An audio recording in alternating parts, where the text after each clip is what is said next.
리포터가 준비했죠? 네, 아시아에서 10억 달러 이상을 가진 부자가 가장 많은 나라 어딘지 아십니까?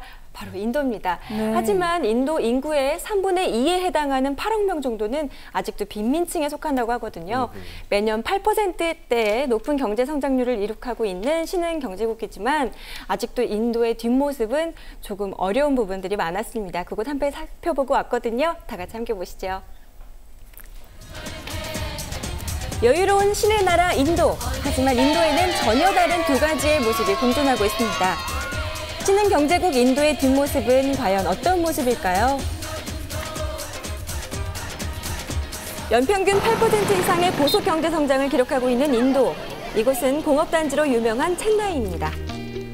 첸나이에는 예수님의 12제자이자 인도의 기독교를 전파한 성 토마스를 기리는 가톨릭 성지가 있는데요. 또 인도의 대다수 국민들이 믿는 힌두교 사원도 쉽게 찾아볼 수 있습니다. 기독교 사원과 힌두교 사원이라는 전혀 다른 종교가 이곳 인도에는 같은 공간에 공존하고 있었는데요. 신흥 경제국인 인도는 2007년에 미국 경제전문지 포브스지가 선정한 10억 달러 이상의 부자가 36명으로 아시아 1위를 차지했고요. 구매력이 우수한 중산층만 3억 명에 이를 만큼 성장하고 있었습니다. Yeah, my life is totally changed. 하지만 아직도 인도에는 고된 노동과 가난에 시달리고 있는 빈민층 인구가 8억 명에 달한다고 합니다. 이곳은 대대로 빨래를 업으로 삼고 있는 도비의 마을인데요. 천민에 속하는 도비들은 다른 계급과 섞일 수 없기 때문에 자신들만의 공동체를 꾸리고 살아가고 있습니다. 한 장 빨면 얼마 받아요? 오늘 또차 룽이 그냥 5 ರೂಪಾಯಿ ಕೊಡ್ತಾರೆ. ನಾವು 200 ರೂಪಾಯಿ 300 ರೂಪಾಯಿ ಕಸ್ಟಮರ್ ನಮ್ಮ ಕಸ್ಟಮರ್ ಯಾರೇ ತಗೊಂಡ್ಲಿ. 하루에 50벌에서 80벌의 빨래를 빨아 그들이 손에 쥐는 돈은 고작 300루피 정도, 우리 돈으로 7,000원밖에 되지 않습니다.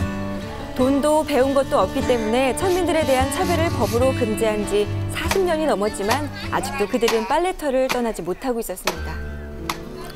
이들의 꿈은 하루빨리 이곳을 벗어나는 것인데요. 그 꿈은 아쉽게도 현 세대에서는 이루어지기 힘든 꿈이라고 합니다.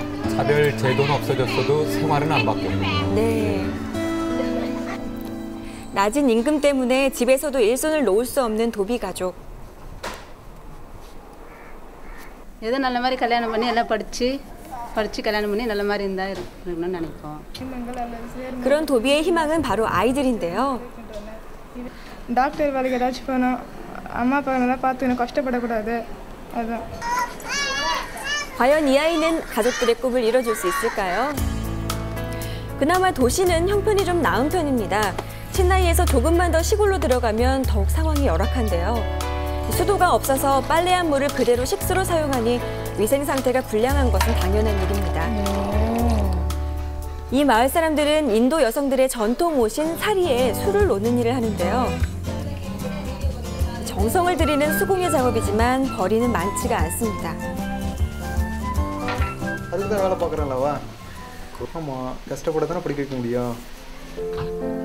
11살 사라소디는 아버지가 없습니다. 작년에 돌아가셨기 때문인데요. 그래서 11살, 8살의 자매는 어머니를 도와 술을 놓습니다.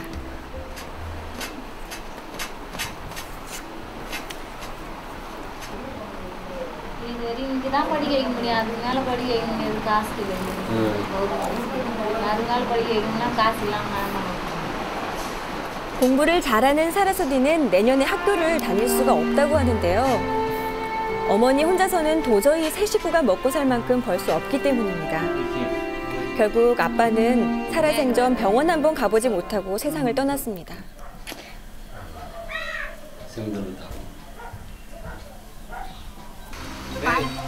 인도에서 병원에 가기란 어려운 일이고 병원에서 치료를 받기란 더욱 어려운 일인데요.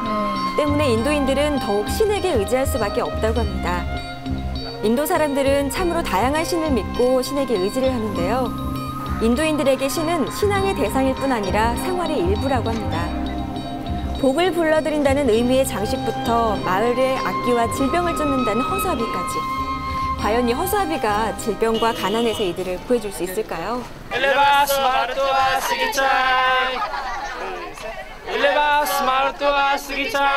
한국 분들인데요. 네, 한국의 자원봉사자들이 마을을 찾았습니다.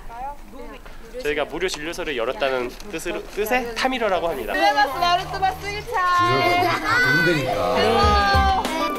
이렇게 마을을 돌아다니면서 상처에 바른 연고를 나눠주는데요.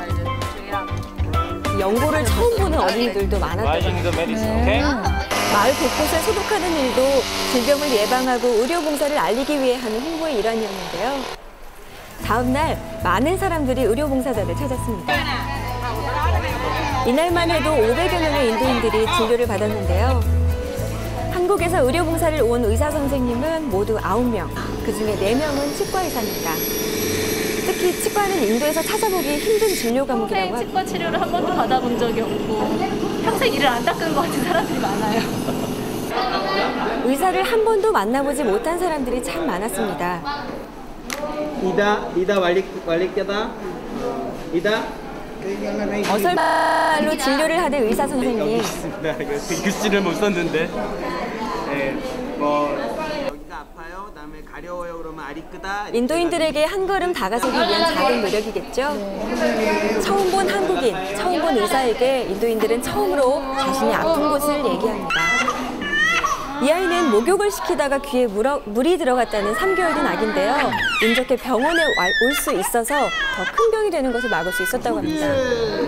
치료가 되면 괜찮은데 이게 계속 진행이 되면 나중에 이제 고막이 다 녹으니까 나중에 귀가 안 들리는 것까지 진행될 수도 있으니까. 난생 처음 파스를 뿌려보는 할머니도 계셨는데요. 마냥 신기한가 봅니다. 시원하니까 이제 네. 웃으시는 거죠. 하지만 모두를 치료할 수 있는 건 아니었습니다. 벌레 같은 거 물려서요 감염되셔가지고 근데 그거 방치해놔가지고 대충 드레싱만 정도만 해드리고 너무 방치하셔가지고요. 치료할 시기를 놓쳐 손댈 수 없이 진행된 할머니의 상처. 할머니는 그냥 집에 돌아갈 수밖에 없었습니다. 발전하는 경제 뒤에는 가난과 질병으로 고생하는 대다수의 인도인들이 남겨져 있는데요. 의료시설 부족으로 인한 이들의 고통이 하루빨리 멈춰지기를 바라봅니다. 예, 사랑이 가장 큰 선물이라고 했는데 이렇게 의료 혜택이 없는 곳에 우리 참 의료봉사단 큰 선물을 주고 왔군요. 예. 네, 인도에서는 아직도 결핵으로 많은 사람들이 사망을 한다고 하는데요. 결핵이란 병은 초기에 약만 잘 먹고 충분한 휴식을 취해주면 충분히 완치가 가능한 병이라고 하는데요. 이 정도의 간단한 의료 혜택도 받지 못하는 인도인들이 많았습니다. 정부의 그 적극적인 의료 혜택도 좀 지원이 됐으면 하는 바람입니다. 네, 잘 봤습니다. 마지막으로 짧은